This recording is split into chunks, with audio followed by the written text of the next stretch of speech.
The Intergalactic Survival Challenge is known for being the most brutal, cutthroat competition in the galaxy. Every year, the best survivalists from dozens of species come together to compete on some hellish planet, all to prove who's the toughest, the smartest, the most adaptable. Winning it is like winning the galactic lottery. Fame, fortune, glory, everything any self-respecting survivalist could ever want. But it's also the kind of competition that eats egos alive. It breaks even the toughest competitors, leaving them gasping in the dust or, in this case, in the ice. And the year they allowed a human to compete, well, that's a year no one's gonna forget. It started like most things, huh?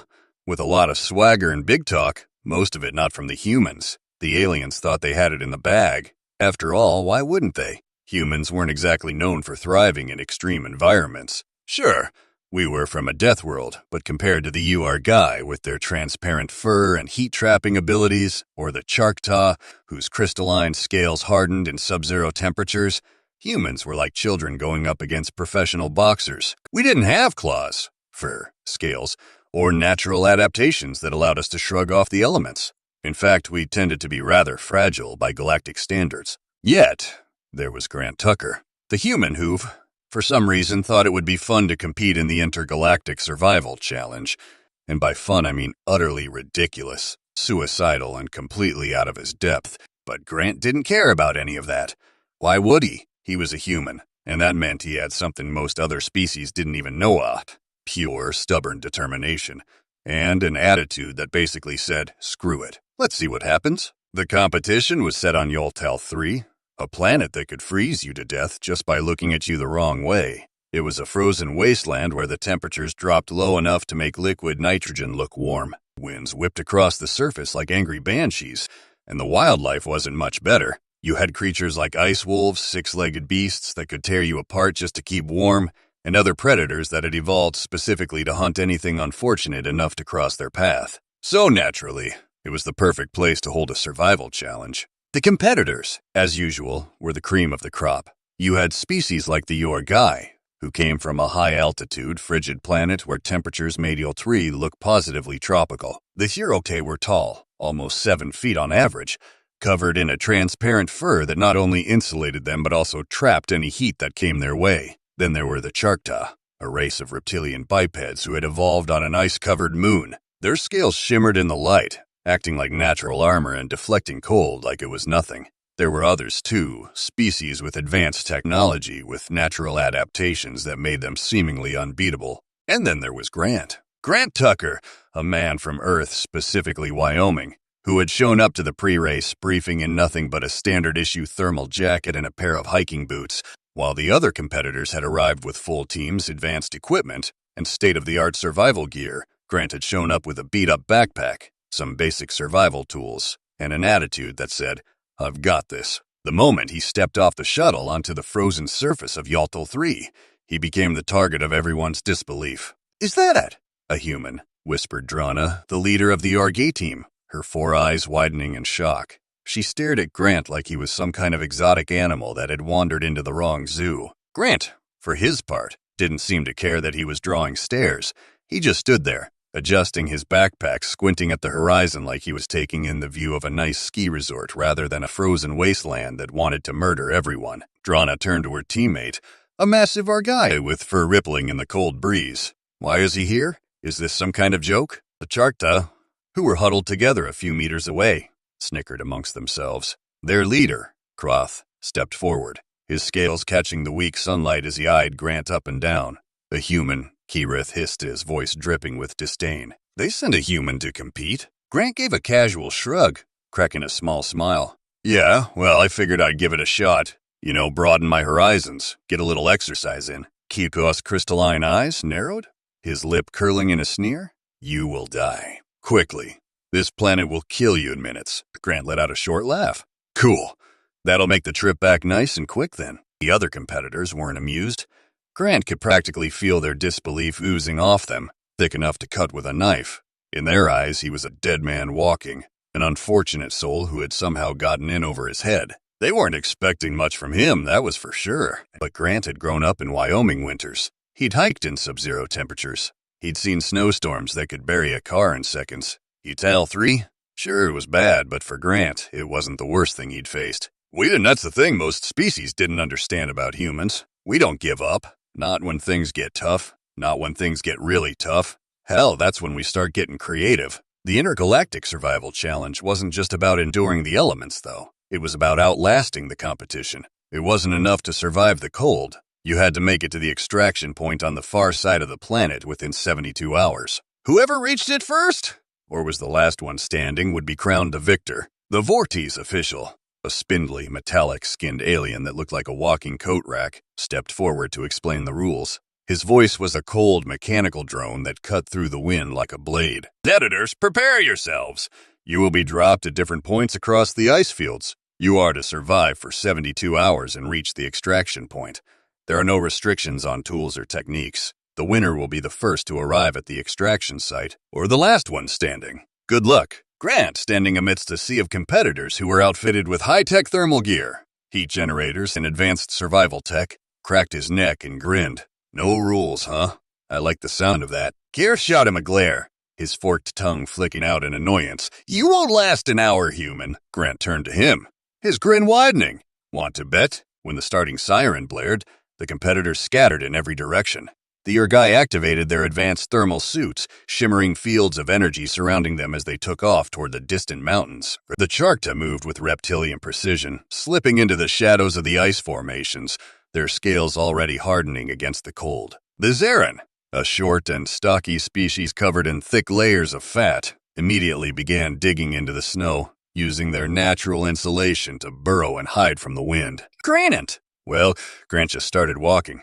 No advanced tech, no fancy equipment, just him, his jacket, and a backpack filled with basic supplies. And maybe a flask of whiskey, because if you're going to survive an alien death planet, you might as well enjoy yourself, right? The other competitors, watching him from a distance through their thermal scanners, were baffled. He's walking? Drana asked, her voice laced with disbelief as she watched the human trudge across the ice fields like he was out for a casual stroll. Maybe he's trying to die quickly, one of the Urgai suggested. Humans are a strange species, Drana muttered, shaking her head. But this is suicidal. Strapete, who had positioned himself on a nearby ridge, sneered as he watched Grant's progress. He's an idiot. The cold will kill him within hours. I've seen it happen to far stronger creatures. Grant, completely unaware, or perhaps completely uninterested in the judgment being thrown his way, just kept moving. The wind howled around him, icy shards biting at his skin. But he didn't slow down. He knew better than to stop. That was the trick to surviving the cold. Keep moving. Always keep moving. By the time night fell, the temperature had plummeted even further.